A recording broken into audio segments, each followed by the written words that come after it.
Profesor, compañeros, muy buenos días. En esta oportunidad les vamos a mostrar un video acerca de todo el trabajo de investigación que hemos desarrollado respecto del proyecto asignado. Nuestro proyecto es educación de calidad, que es uno de los objetivos de desarrollo sostenible de la ONU. Primeramente debemos preguntarnos, ¿qué es una educación de calidad? Bueno, una educación de calidad significa adquirir las competencias y los conocimientos necesarios para asegurar el reconocimiento y respeto permanente a todos los derechos humanos. ¿Pero qué significa esto? Tengamos en cuenta que cuando una persona nace, desde el momento que la persona nace, ya es sujeto de todos los derechos humanos, que no prescriben, que no pueden ser dejados de lado. ¿Ya? Son derechos inalienables. Por ejemplo, el derecho a la vida, el derecho a la libertad, el derecho a la libre expresión, etcétera, etcétera. Sin embargo, cuando decimos acá una educación de calidad que asegura el reconocimiento y respeto permanente a todos los derechos humanos, nos estamos justamente refiriendo a que una persona puede perder esos derechos que desde el nacimiento ya les son reconocidos por el Estado, ¿no? ¿Y cómo los puede perder? Por ejemplo, cuando una persona comete un delito, ya pierde uno de los derechos más excelsos, que es el derecho a la libertad.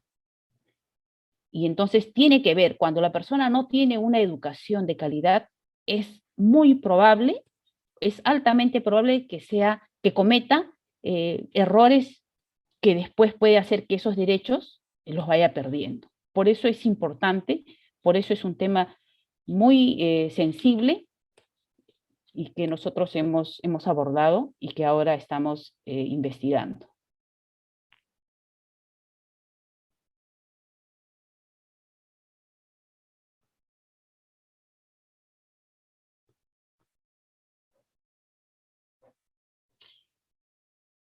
Especialmente o específicamente nosotros nos estamos centrando en lo que es la educación virtual en los infantes. O sea, dentro de la educación de calidad, vamos a tocar el tema de la educación virtual de los infantes. La justificación que nosotros tenemos respecto a este tema específico es que en un infante, los primeros 5 años de vida son cruciales en el desarrollo neurológico y cognitivo. Es muy importante. Incluso, según la Organización Mundial de la Salud, estos 5 años son determinantes para el desarrollo de su vida futura, incluso de su vida económica, según la Organización Mundial de la Salud.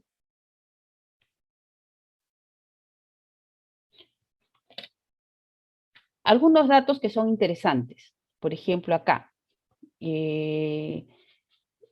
dice, el 60% de los niños aprenden menos con la educación virtual. Esto es esto es un dato interesante, ¿no? Nos interesa mucho saber que más de la mitad de los niños aprenden menos con la educación virtual. ¿Qué organizaciones también tocan estos temas? El Instituto Peruano de la Economía, la UNICEF, la UNESCO y obviamente el Ministerio de Educación. Hay una frase inspiradora que nosotros también la estamos tomando en cuenta y que nos motiva también a seguir adelante con nuestro proyecto, que es: educad a los niños y no será necesario castigar a los hombres. Es una frase de Pitágoras, importante y que tiene que ver con el tema de la educación de calidad. Educad a los niños y no será necesario castigar a los hombres. Entonces, en esta frase se resume prácticamente toda la justificación de nuestro problema no estructurado.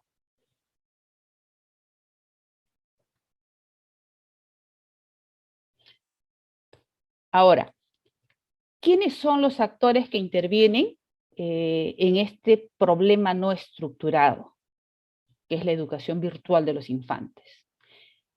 Como actores centrales tenemos a los propios niños, a los padres de familia, a los docentes y a los mismos jardines. que se encargan de justamente darle esa formación. Y los actores directos, el Ministerio de Educación y muchas ONGs. Indirectamente tenemos a diversas organizaciones como la UNICEF y la UNESCO.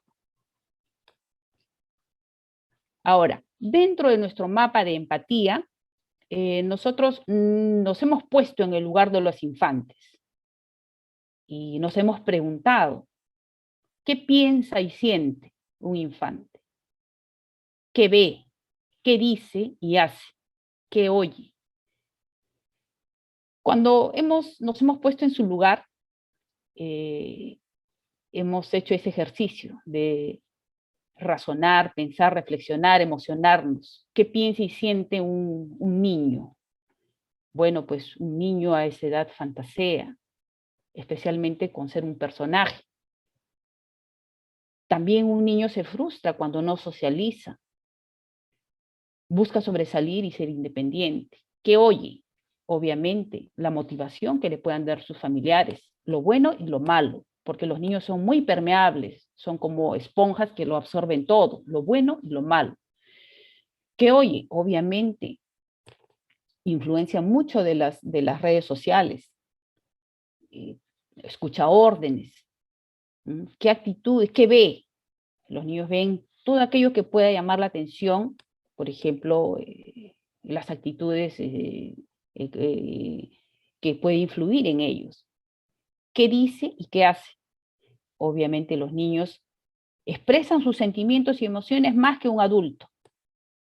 También pueden, los niños son tan sensibles que hacen pues sus berrinches, repiten lo que ven y lo que escuchan. Los niños se divierten, para ellos el juego es una forma de aprendizaje.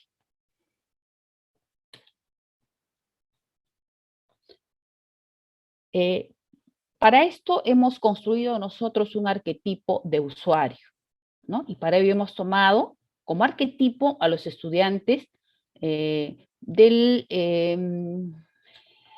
Sagrado Corazón de Jesús, que está ubicado es un jardín de infantes que está ubicado en San Martín de Porras. Y obviamente estos niños están siendo afectados por lo que son las clases virtuales. Entonces, hemos encontrado algunas características interesantes, ¿no? Por ejemplo, a nuestro arquetipo de usuario, ¿qué le molesta? La falta de atención, el exceso de las tareas que les puedan dejar, que uno no les dé su gusto, ¿no? Que los regañen, que los avergüencen en público.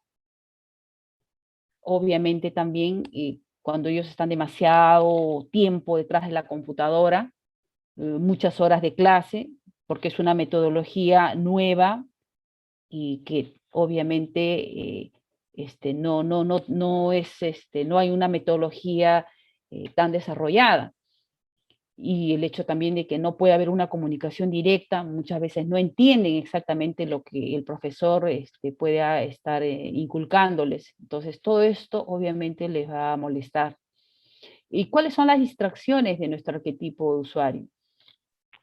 Según las investigaciones que hemos venido desarrollando, pues las redes sociales, el celular lo distrae la tablet, los videojuegos, ¿no? Que es algo que lo tienen con esto de las clases virtuales, ellos tienen muy al alcance los videojuegos, ¿no? Y eso es importante tener en cuenta, porque luego los puedes concentrar. ¿Qué necesitan? Necesitan más atención, necesitan que los entiendan, necesitan motivación y necesitan sobre todo socializar con otros niños. Necesitan convivir más con sus padres y necesitan mucho, mucho afecto.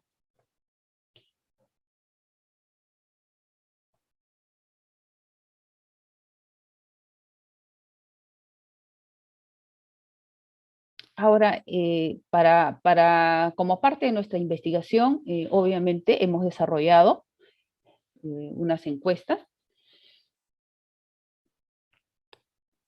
las cuales han estado dirigidas a los padres y a los apoderados de los infantes. Primeramente, hemos querido enterarnos si ellos tienen a cargo, directa o indirectamente, a un niño, a un infante, bajo su cuidado, ¿no? Y luego, algo importante, una pregunta también que nosotros hemos considerado importante es el tiempo que el menor pasa detrás de una pantalla. Y aquí hemos encontrado cifras como la mayor cantidad de niños, el 34%, o sea, más de la tercera parte, pasa 3 a 5 horas detrás de una pantalla. El 28%, un poquito menos que la tercera parte de los niños encuestados, pasa de 1 a 3 horas. Y el 19%, 5 a 7 horas. 5 a 7 horas, ¿no? Y ya 17%, que tampoco está tan alejado de los demás, pasa de 7 a 10 horas. Cosa que también es un dato importante a tener en cuenta.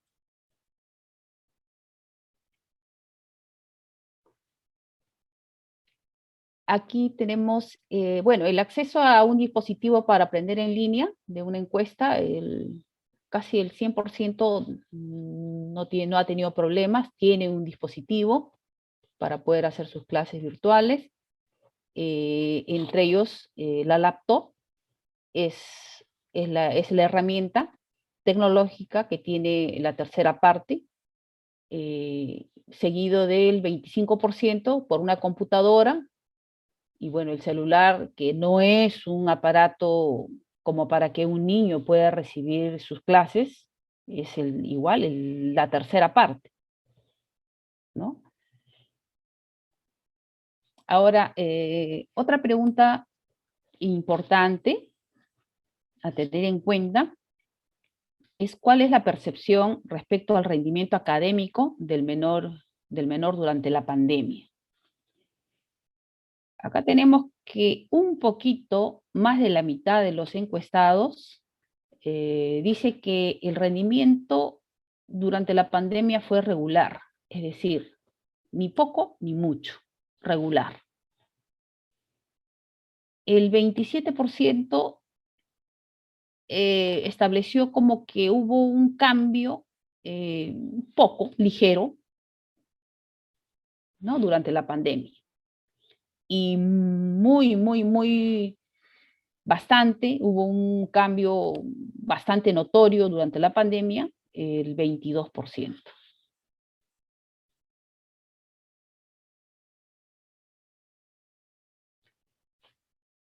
Ahora, respecto a la comunicación entre los estudiantes y profesores, de 1 a 5 es, o sea, 5, muy buena comunicación.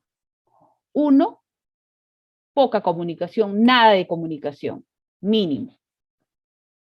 Estuvo en un término promedio, ¿no? En un término, o sea, 3, que significa que está al medio. O sea, hubo una comunicación entre estudiantes y profesores bastante regular. Ahora, entre los padres y los profesores también fue materia de una encuesta. Igual, ¿no? Una comunicación regular. Ahora, una pregunta también bien bonita que nosotros realizamos fue tratar de captar, ¿no? ¿Qué tanta felicidad se percibe el padre o el apoderado en el niño con las clases virtuales, ¿no? ¿Cuál es el grado de felicidad de 1 a 5? 1, nada feliz. 5, muy feliz. Bueno, el grueso fue el número 3, o sea, igual, promedio. Ni tan feliz, ni muy feliz, o sea, regular, ¿no? Nos interesa esto porque este tema finalmente de la felicidad en los niños, verdad que para nosotros es un tópico interesante e importante, porque finalmente la felicidad no es necesariamente una fantasía, ni es algo quimérico, es algo tan tangible y tan necesario que incluso las leyes y la Constitución, la Declaración de Independencia de los Estados Unidos, lo expresa en su Constitución, ¿no? Como la búsqueda de la felicidad, después del derecho a la vida, a la salud, para ellos es un derecho legítimo y realizable la búsqueda de la felicidad. Y para nosotros también, dentro de nuestra investigación, también estamos encontrando y estamos dándonos cuenta de que finalmente una educación no solamente te puede dar una formación, sino la educación necesariamente abarca muchos otros ámbitos, y entre ellos es el de lograr que el niño sea feliz, especialmente en esta edad.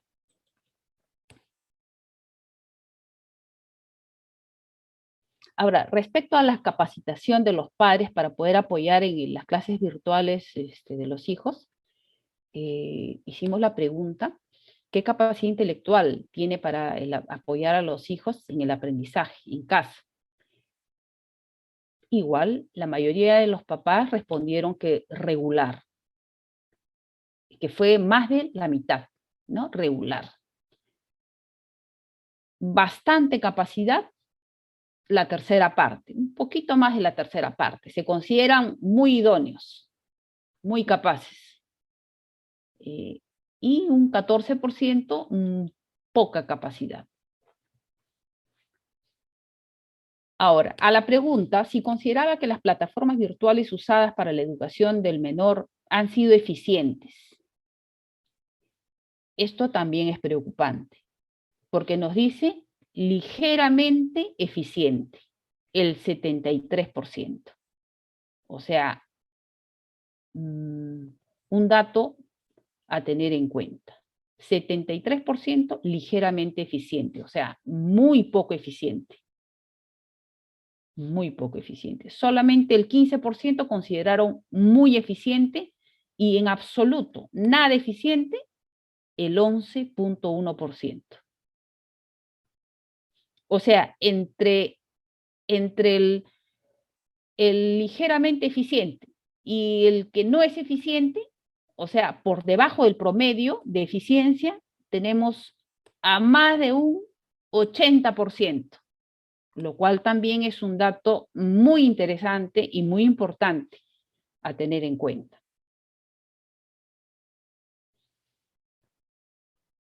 Ahora, una pregunta más es de si la opinión general, ¿no?, sobre la educación virtual.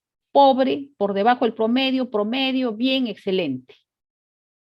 El 47%, o sea, menos de la mitad, dijo promedio. El 25.4% por debajo del promedio. El 9.5% lo calificó de pobre. Bien, solamente el 14%. Excelente, ninguno.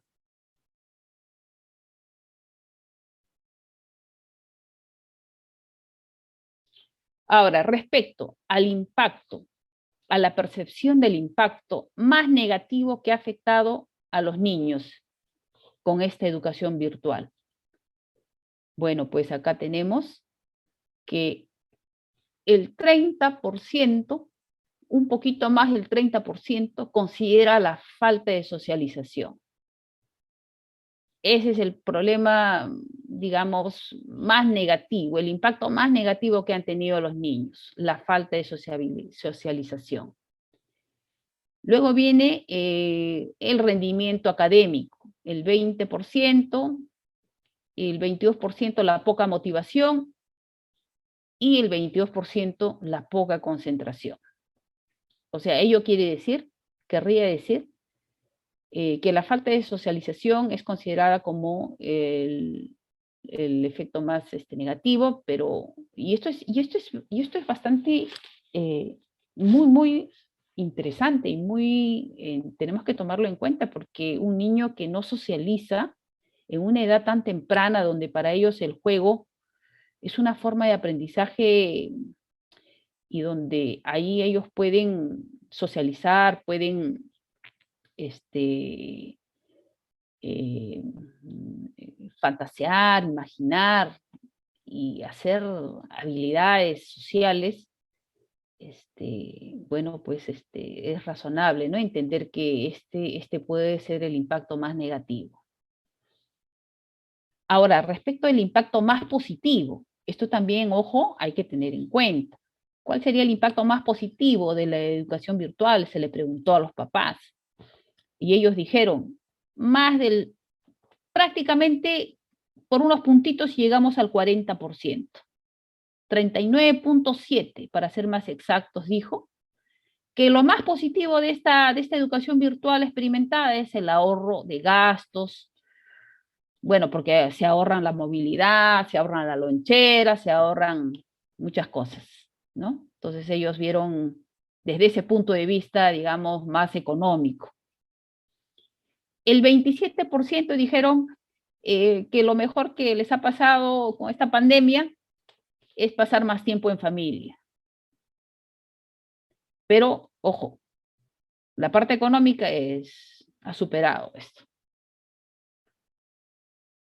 Luego el aprendizaje en conjunto, el 15.9%, ¿no? Aprender con el menor, porque muchos padres no estaban pues habituados a utilizar la tecnología y ahora de alguna forma han tenido que aprender. Y otro, la flexibilidad para estudiar, ¿no? Que ya no son horarios rígidos.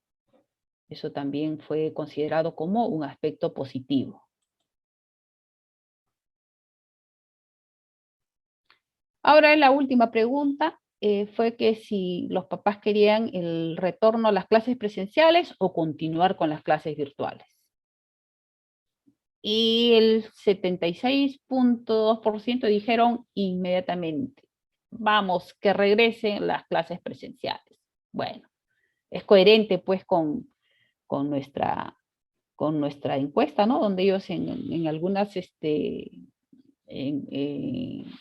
anteriormente dijeron de que ellos querían, les preocupaba mucho la falta de sociabilización. Bueno, en conclusión, respecto al trabajo que hemos desarrollado, bueno, se está percibiendo que la educación virtual en infantes ha tenido pues un efecto grande, ¿no? Y que no necesariamente ha habido resultados beneficiosos para el desarrollo de los menores. Y también hemos podido ver de que las plataformas utilizadas para las clases virtuales no son 100% efectivas, ¿ya? Bueno, eso se puede entender porque como ha sido de un momento a otro, entonces falta desarrollar muchas plataformas que sean más empáticas con los menores y que puedan también evitar, ¿no?, que ellos se desconcentren.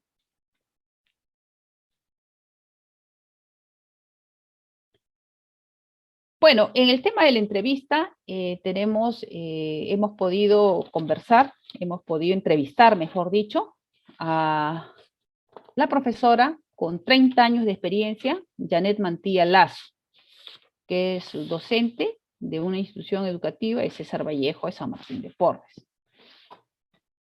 Y ella aclara, según lo que podemos concluir de la entrevista, que ha sido pues una situación muy complicada para ellos como docentes, que les ha costado mucho poder adaptarse a la tecnología porque ellos no sabían operar. Si bien conocían, no ha sido tan sencillo. Han tenido que recibir capacitaciones, no solamente en el uso de las herramientas tecnológicas, sino también en la metodología de enseñanza, que es muy diferente. Cómo interactuar con los pequeños. Para ellos ha sido muy difícil, pero a la vez también les ha permitido pues actualizarse y sobre todo también para ellos, para ellas, para estas personas, para los profesores, también ha sido algo interesante porque han podido ver que el uso de las herramientas tecnológicas para los niños ha sido muy enriquecedor, porque ellos se admiran de la forma y de la facilidad con que los niños pueden adaptarse a estas tecnologías, ¿no? Y ellos incluso dicen y manifiesta la profesora que ella tiene que aprender con sus alumnos, que muchas de las cosas son los alumnos los que le dicen, esto sí, profesora, haga esto, haga lo otro. Entonces, es interesante también escuchar, ¿no? Y toda la experiencia que ella ha tenido en como docente, ¿no? Bueno, ese es el trabajo y ese es toda la investigación que nosotros hemos desarrollado. Y, y también podemos decir, para culminar con este proyecto de investigación, hasta esta etapa, que los insights que nosotros hemos encontrado ha sido uno, y que la educación presencial en menores de 5 años es primordial para su desarrollo cognitivo, que es importante el retorno a las clases presenciales, que la comunicación entre los padres y profesores es una pieza clave, fundamental, y que igual, ¿no? Que es un tema clave que se tenga que mejorar los niveles de conectividad de Internet, tanto para los hogares como para las instituciones educativas. Y también el crear más herramientas, más plataformas que puedan permitir que haya una buena interacción entre los alumnos y los profesores, entre los alumnos y su aprendizaje, ¿no? A través del diseño de nuevas plataformas adecuadas y adaptadas para niños de esa edad. También es importante aclarar que dentro de todo esto, es importante considerar que la educación de un infante no solamente tiene que ver con la parte académica, no solamente tiene que ver con los conocimientos académicos, con la instrucción que puedan recibir, sino también con la parte formativa, ¿no? Con los valores que ellos puedan recibir y que ellos puedan fortalecer. Y el hecho de socializar a ellos es una experiencia para ellos porque allí pueden poner a prueba sus valores, los valores de la solidaridad, los valores de la verdad, de la bondad, todos los valores ellos, que es necesario para que un ser humano, que un niño pueda ser un buen ser humano, que creo que es el fin de la educación. En suma, vuelvo a recalcar, la educación tiene que ver con la felicidad del hombre, ¿no? Y a eso apunta una educación de calidad, a generar hombres saludables, tanto física, espiritual y emocionalmente, para poder tener hombres que contribuyan a, a un mundo mejor. Muchísimas gracias.